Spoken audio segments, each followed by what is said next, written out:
The morning sun cast long shadows across the manicured gardens of Windsor Castle as senior guard Thomas Mitchell began his routine patrol. 23 years of loyal service to the royal family had taught him to notice even the smallest details that others might overlook. The way a door stood slightly ajar when it should be closed, the sound of hushed voices where silence was expected, or the tension in someone's posture that suggested secrets being shared. Thomas had served through countless royal events, state visits, and family gatherings. He had witnessed the joy of royal weddings, the solemnity of state funerals, and the quiet moments of family life that the public never saw. His dedication to protecting the royal family was unwavering, but it was his sense of justice and moral compass that truly defined him as a man. On this particular Tuesday morning in late autumn, Thomas was conducting his scheduled rounds through the administrative wing of the castle. The corridors were quieter than usual, with most staff attending to their duties in other parts of the vast estate. As he approached the private office area reserved for senior royal family members, he heard voices coming from behind a partially closed door. Initially, Thomas paid little attention to the conversation. Royal family members often held private discussions about various matters, from charitable events to family arrangements. However, something in the tone of the voices made him pause. There was an urgency, almost a conspiratorial quality, to the hushed conversation that triggered his trained instincts. Moving closer to the door while maintaining the respectful distance his position required, Thomas recognized one of the voices immediately. It belonged to Camilla, the Queen Consort, whose distinctive tone was familiar to all castle staff. She was speaking in measured, deliberate sentences, the kind of careful language that suggested the conversation was of significant importance. The second voice belonged to a man Thomas recognized as Sir Geoffrey Hartwell, a longtime advisor to the royal household who handled sensitive administrative matters. Sir Geoffrey had a reputation for discretion and efficiency, often tasked with managing delicate situations that required careful handling away from public scrutiny. Thomas positioned himself near a pillar in the hallway, maintaining his patrol while staying within earshot of the conversation. What he heard next would change everything he thought he knew about the dynamics within the royal household. Camilla's voice carried a note of firm determination as she spoke about Charlotte, the young Princess of Wales who had captured the hearts of the British public with her charming personality and natural grace. Thomas had often seen Charlotte during family gatherings, noting her bright smile and the way she interacted with staff members with genuine kindness, much like her late grandmother, Princess Diana. The conversation centered around what Camilla referred to as Charlotte's inappropriate influence within the royal household. She expressed concerns about the young princess's growing popularity with both the public and certain members of the royal staff. According to Camilla, this influence was becoming problematic for the established order within the family hierarchy. Sir Geoffrey's responses were measured and professional, but Thomas could detect a note of hesitation in his voice. The advisor was clearly uncomfortable with the direction of the conversation, occasionally attempting to steer the discussion toward alternative approaches that might address Camilla's concerns without taking drastic measures. Camilla, however, remained focused on her objective. She spoke about the need for Charlotte to be relocated to a more appropriate environment where her influence could be better managed. The way she phrased her concerns made it clear that this relocation was not a temporary measure or a simple change of residence, but rather a permanent removal from the central royal household. Thomas felt his blood pressure rising as he continued to listen. The conversation revealed a level of calculation and strategic thinking that disturbed him deeply. Camilla was not simply expressing frustration or concern. She was outlining a deliberate plan to diminish Charlotte's role within the royal family structure. The discussion moved to specific logistics about how this removal could be accomplished. Camilla mentioned the possibility of creating an educational opportunity abroad, perhaps a special program that would require Charlotte's extended absence from Britain. She also discussed the potential for establishing a separate residence where Charlotte would live under the supervision of carefully selected staff members who would ensure her limited contact with the main royal household. Sir Geoffrey raised several practical concerns about implementing such a plan. He pointed out the potential for public backlash if Charlotte's absence became noticeable, especially given her popularity with the British people. He also mentioned the legal complexities involved in making significant changes to a young royal's living arrangements without proper justification. Camilla's responses to these concerns revealed the depth of her planning. She had already considered various scenarios and had developed strategies to address potential obstacles. She spoke about gradually reducing Charlotte's public appearances, creating a narrative about her need for more intensive education, and establishing alternative explanations for her absence from family events. The conversation continued for nearly 20 minutes, with Thomas remaining hidden in the hallway, his mind racing as he processed the implications of what he was hearing. This was not a casual discussion about royal protocol or family preferences. It was a calculated plan to remove a young princess from her rightful place within the royal family structure. As the meeting appeared to be concluding, Thomas heard Camilla give Sir Geoffrey specific instructions about moving forward with the preliminary arrangements. She emphasized the importance of discretion and the need to begin implementing certain preparatory measures immediately. The urgency in her voice suggested that she wanted to move quickly before anyone could interfere with her plans. Thomas knew that he was facing a moral and professional crisis. His loyalty to the royal family was absolute, but his sense of justice and protection for the innocent, particularly a young princess who had done nothing wrong, compelled him to action. He had witnessed something that challenged everything he believed about fairness and the proper treatment of royal family members. After the voices faded, and he heard the sound of footsteps moving away from the office, Thomas remained in the hallway for several more minutes, carefully considering his options. He understood that acting on what he had heard could have serious consequences for his career and his future, but remaining silent would mean allowing an injustice to proceed unchecked. The weight of his 23 years of service, his deep respect for the monarchy as an institution, and his personal commitment to protecting all members of the royal family created a complex web of loyalties and obligations. Thomas realized that his next actions would define not only his own character, but potentially the future of a young princess who deserved protection and advocacy. As he completed his patrol route, Thomas began formulating a plan of his own. He would need to act carefully and strategically, documenting what he had witnessed, while ensuring that his actions would effectively protect Charlotte without unnecessarily damaging the monarchy itself. The responsibility he felt was enormous, but his commitment to doing what was right gave him the strength to move forward with determination and purpose.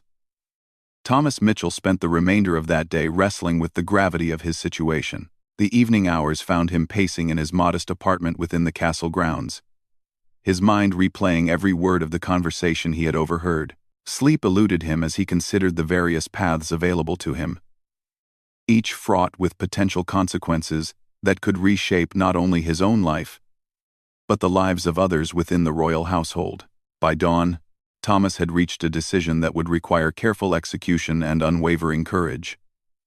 He understood that his actions needed to be both strategic and legally sound.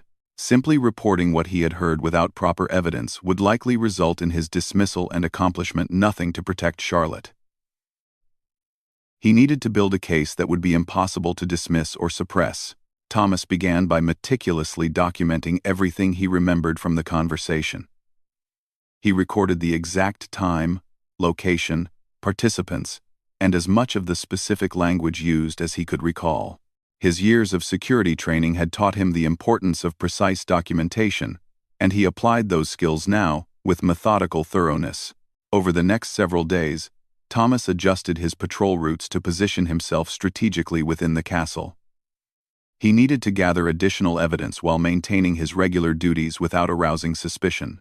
His reputation as a dedicated and reliable guard provided him with the freedom to move throughout the castle without anyone questioning his presence in various locations. During this period, Thomas observed subtle changes in the behavior of both Camilla and Sir Geoffrey. There were additional private meetings, hushed phone conversations, and an increased level of activity around Charlotte's schedule and arrangements. These observations confirmed that the plan discussed in their meeting was indeed moving forward. Thomas also paid careful attention to Charlotte herself. The young princess continued her usual activities with characteristic enthusiasm and grace, completely unaware of the plotting taking place around her. She attended her lessons, participated in family meals, and interacted with staff members with her typical warmth and kindness. The contrast between her innocent normalcy and the calculated nature of the plans against her strengthened Thomas's resolve to act. On Thursday of that week, Thomas's surveillance efforts yielded crucial additional evidence. He positioned himself near the same office where he had first overheard the conversation and was rewarded with another meeting between Camilla and Sir Geoffrey. This time, their discussion included specific timelines and detailed arrangements for Charlotte's removal. Camilla spoke about a boarding school in Switzerland that had been identified as a suitable location for Charlotte's relocation. The institution was described as highly exclusive and discreet, with a reputation for accommodating students from prominent families who required privacy and security. More importantly, it was far enough from Britain to ensure that Charlotte would have minimal contact with her family and the British public. The conversation revealed that preliminary contact had already been made with the school's administration. Arrangements were being discussed for Charlotte to begin enrollment in the spring term, which would require her departure from Britain within the next few months. The plan included a gradual reduction in her public appearances leading up to her departure, creating a narrative about her need for more intensive academic preparation. Sir Geoffrey expressed growing concerns about the legal and practical aspects of the plan. He pointed out that Charlotte's parents would need to be involved in any decisions about her education and residence. He also raised questions about the potential for media scrutiny and public speculation if Charlotte's absence became prolonged or permanent. Camilla's response revealed another layer of her strategy. She had been working to influence Charlotte's parents by highlighting supposed behavioral concerns and academic challenges that would justify the need for specialized education away from home.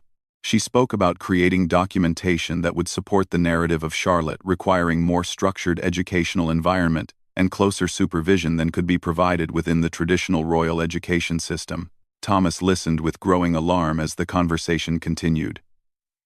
The level of manipulation and deception being employed was far more extensive than he had initially realized. This was not simply a plan to relocate Charlotte. It was a comprehensive campaign to justify and legitimize her removal from the royal family's daily life. After this second conversation, Thomas knew that he could no longer delay taking action. The timeline being discussed meant that Charlotte's removal was imminent, and any intervention would need to happen quickly to be effective. He also realized that the scope of the conspiracy was larger than he had initially understood, potentially involving other individuals beyond Camilla and Sir Geoffrey. Thomas spent the weekend developing his strategy for revealing what he had discovered. He understood that the information needed to reach someone with both the authority and the integrity to act appropriately. After careful consideration, he decided that his best option was to approach Charlotte's parents directly, despite the risks this presented to his own position. On Monday morning, Thomas requested a private meeting with Charlotte's father, citing security concerns that required immediate attention. His years of loyal service and reputation for reliability ensured that his request was granted without question. The meeting was scheduled for that afternoon in a private office, away from the main administrative areas of the castle. As the appointed time approached, Thomas felt the weight of responsibility settling on his shoulders. He carried with him detailed notes of everything he had observed and overheard, prepared to present his case with the professionalism and precision that his years of service had instilled in him. The meeting began with Thomas explaining that he had discovered information relevant to Charlotte's safety and well-being. He carefully presented the facts of what he had witnessed, avoiding speculation or interpretation, while ensuring that the severity of the situation was clearly communicated. His military background and security training lent credibility to his account, and his obvious distress at having to share such information demonstrated his genuine concern for Charlotte's welfare. Charlotte's father listened with growing shock and anger as Thomas detailed the conversations he had overheard. The revelation that plans were already in motion to remove Charlotte from the family created an immediate sense of urgency and outrage. Questions were asked about timelines, specific arrangements, and the involvement of other individuals in the conspiracy. Thomas answered each question thoroughly, providing additional context and observations that supported his account. He also shared his concerns about the broader implications of what he had discovered, including the potential for similar actions against other family members if this plan were allowed to proceed unchallenged.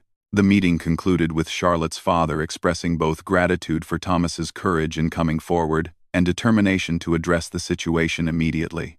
Thomas was assured that appropriate action would be taken to protect Charlotte and that his own position would not be compromised as a result of his revelations. As Thomas left the meeting, he felt a mixture of relief and apprehension.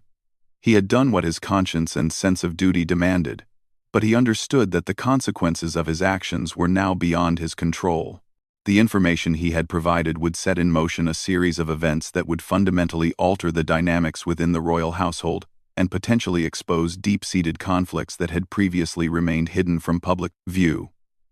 The aftermath of Thomas's revelation created an immediate crisis within the royal household that demanded swift and decisive action.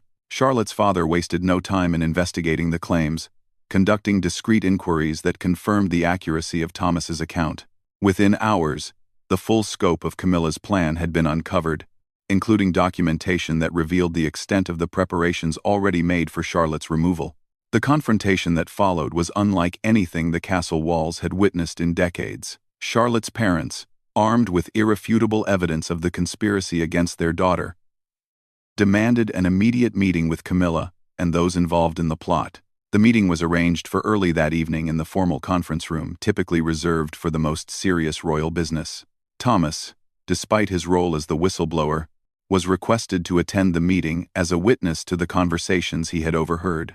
His presence served multiple purposes: to provide first-hand testimony about what he had witnessed, to answer any questions about the timeline and specific details of the conspiracy, and to represent the broader castle staff who had unknowingly been part of an environment where such plotting could occur. When the meeting convened, the atmosphere was thick with tension and barely contained anger. Charlotte's parents sat at one end of the large mahogany table, their faces reflecting a mixture of fury and protective determination. Across from them sat Camilla, flanked by Sir Geoffrey and two other advisors, who had been implicated in various aspects of the plan. Thomas was positioned to one side, his role as both protector and witness, creating a unique dynamic within the formal setting. The meeting began with Charlotte's father presenting the evidence that had been gathered, including detailed accounts of the conversations Thomas had overheard and documentation of the actual arrangements that had been made with the Swiss boarding school. The precision and thoroughness of the evidence made it impossible for anyone to deny or minimize what had been planned. Camilla's initial response was one of defensive justification. She argued that her concerns about Charlotte were legitimate and that her actions were motivated by what she believed to be the best interests of both Charlotte and the royal family as a whole. She claimed that Charlotte's growing popularity and influence were creating imbalances within the family structure that needed to be addressed through careful management and strategic planning. This justification was met with immediate and forceful rejection from Charlotte's parents.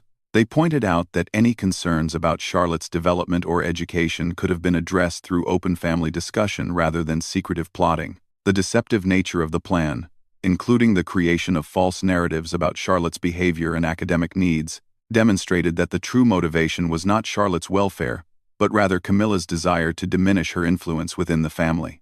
Sir Geoffrey, faced with the evidence of his involvement and the clear disapproval of Charlotte's parents, attempted to distance himself from the more troubling aspects of the plan. He claimed that his role had been primarily administrative, following instructions rather than participating in the strategic decision-making.